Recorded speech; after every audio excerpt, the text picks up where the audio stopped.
Dia saja. Ya, Alhamdulillah. Ini cadangan yang cukup baik. Walaupun nampak macam perli sikit, tapi ini cadangan yang baik. Lepas ni yang mak percayalah cakap saya, orang Kemaman siap siagalah. Apa tu, rumah masing-masing Kemaman akan ada pesta beras yang hebat. Tidak ada masalah. Tapi kita janganlah berdoa tempat-tempat lain jadi pula. Jadi kita naklah doa kawan-kawan kita mati ke dan sebagainya. Yang Muhammad, yang tu yang pertama, pesta makna kata ini bukan perli yang mak, ini serius. Kalau beras telah diselambakkan di seluruh negara, kerajaan isytiharkan bahawa selama seminggu seluruh negara akan dibuat pesta pelangai ataupun pelangai apa-apakah yang berkenaan. Sudah pasti beras tak mampu untuk dinaikkan oleh mana-mana pihak. Nombor dua, yang Muhammad, saya dah sebut yang Muhammad, dan saya dah cakap di parlimen, yang Muhammad dah jawab masa IMK baru ni. Saya kata beras ni mungkin ditiru, kotak ni, kampik ni ditiru. Yang Muhammad kata ini tidak, ini cuma social media saja.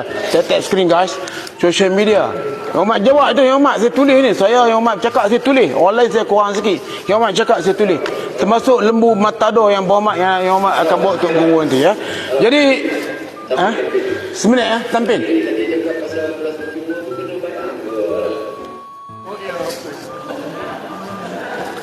Kamu kata apa tu?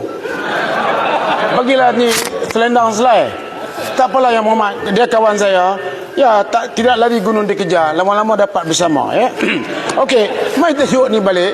Itu timbalan presiden sedang mendengar dengan teliti ya. Dia pun salah seorang yang akan terlibat nanti. Ya, mari tajuk ni balik ya. Tajuk ni balik bahawa apa tu ya? Tidak. Yang Muhammad nak ke mana lagi kan? Pergi ke sana juga. Tapi kalau tak mau tak apa, kami masuk. No problem. Okey, mari tajuk ni balik yang Muhammad. Di antara sebab beras ni naik harga yang Muhammad, kerana kita apungkan beras import. Yang Muhammad, bila keputusan dibuat untuk mengapungkan beras import? Kalau kita apung, kita tetapkan harga. Tak mungkin beras tempatan boleh hilang. Dia tak boleh simpan lama, dia tak sanggup rugi. 3 bulan beras ni akan rosak. Makna kata dia cuma dalam 3 bulan tu dia ambil kesempatan untuk naikkan harga. Jangan naikkan beras import yang Muhammad. Kita dah berjanji dengan Bernas, tak boleh naikkan beras import. Beras import ni baru dinaikkan tahun ni, saya tak salah saya. Dan saya tak tahu bila naik. Cuma yang Muhammad kata kerajaan akan apungkan beras import. Kenapa? Saya pasal minta maaf pasal gudang. Sebenarnya beras ni tak boleh diperniagakan. Kena bagi monopoli kepada Bernas untuk membolehkan dia kontrol harga. Kalau kita sebagi semua orang masuk, orang yang nak masuk berniaga, gudang duduk di mana? Bernas sudah ada gudang, dah semua ada logistik yang terbaik dalam dunia dipegang oleh Bernas. Kita nak apung kepada orang tak boleh. Sebab kalau beras diapungkan, dia akan melibatkan penyudupan dan sebagainya. Jadi yang Muhammad, saya cadangkan nombor 1, jangan apungkan harga beras import.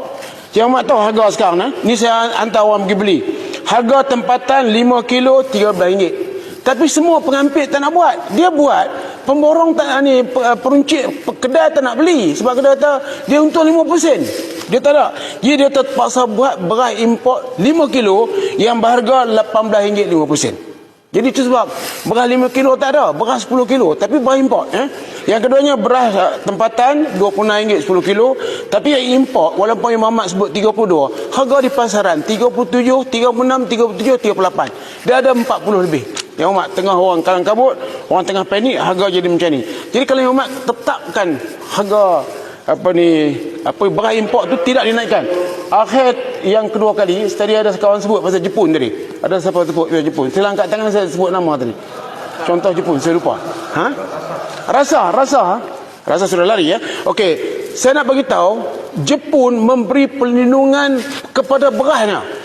Subsidi dinaikkan, dijaga. Harga dikontrol. Itu sebab Jepun dapat kontrol harga beras, dan beras Jepun pun okey lah, sedap ya. Tapi nak bagi tahu Jepun bagi perlindungan habis-habisan. Subsidi ditingkatkan. Harga padi, harga lantai sekarang 1,200. Campur subsidi 500, 1,700. Petani bagi tahu ke saya dia orang boleh dapat sampai 2,000 sebab Kelang bagi. Kelang bagi berarti dia akan naikkan harga.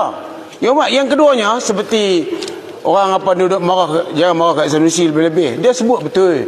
Kenapa timbangan yang diberi Kelang-Kelang ni sama yang standard? Ya, banyak kalau padi yang boleh kita percayai ialah bila pergi ke Bernas. Tapi timbang di tempat Kelang-Kelang ni, mana Kelang nak rugi? Timbangan lebih kurang sama ya. Banyak padi pun banyak itulah potongan ya.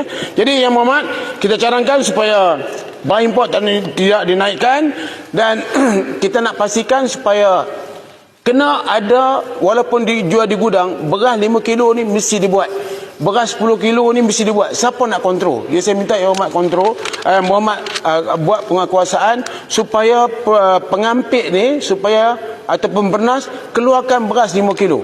Dan saya nak beritahu Yang Hormat, keuntungan kita ni adalah bagus. Satu, sebab beras ni hanya bertahan 3 bulan. Orang nak sorok macam mana pun tak boleh. Dan akhir sekali, speaker, sebagai penggolongan, sebab speaker pagi ini jangka panjang Yang Hormat, jangka panjang. Jangka pendek kita dah ceritakan supaya harga lantai dinaikkan kepada 1,500, subsidi 500, 2,000, kelang bagi 200, dia dapat 2,200. Saya minta supaya ini jangka panjang Yang Hormat.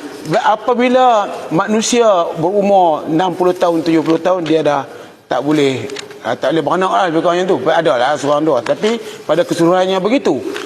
Jadi tanah kita ni sudah 60 tahun digodam habis-habisan dengan baja dan sebagainya. Dan bila kita masuk ke Pendang, tanah kita dah masuk dekat paha. Dulu dekat lutut saja. Ini menunjukkan bahawa tanah ini telah digunakan dengan teruknya. Sampai sekarang nak buat 5 kali 2 tahun. Jadi saya cadangkan supaya tanah ini diberi kerehatan. Ini jangka panjang. Kerehatan. Yes, yang terakhir, confirm. Bagi kerehatan Yang Berhormat selama 2 tahun untuk membolehkan tanah ini dipulihkan semula. Dan ini telah pernah buat di negara-negara lain. Bila tanah ini dah kuat dan utuh, sudah pasti kita akan tanam padi, hasilnya memuaskan. Saya menyokong usul ni, tetapi Yang Hormat tengok balik supaya kawalan ini jangan diserah pada orang lain. Subsidi tak perlu orang lain bagi subsidi, kerajaan bagi. Harga kerajaan kontrol. Akhirnya beras bukan barang untuk diniagakan terbuka, tapi dijebat secara kontrol. Ya. Ya Yang Hormat. Ini nak sebut ayat penghabis, ayat penghabis. Jadi saya minta supaya kerajaan melihat perkara ini dengan serius. Terima kasih. Terima kasih. Pandai. Pesta Pelangi.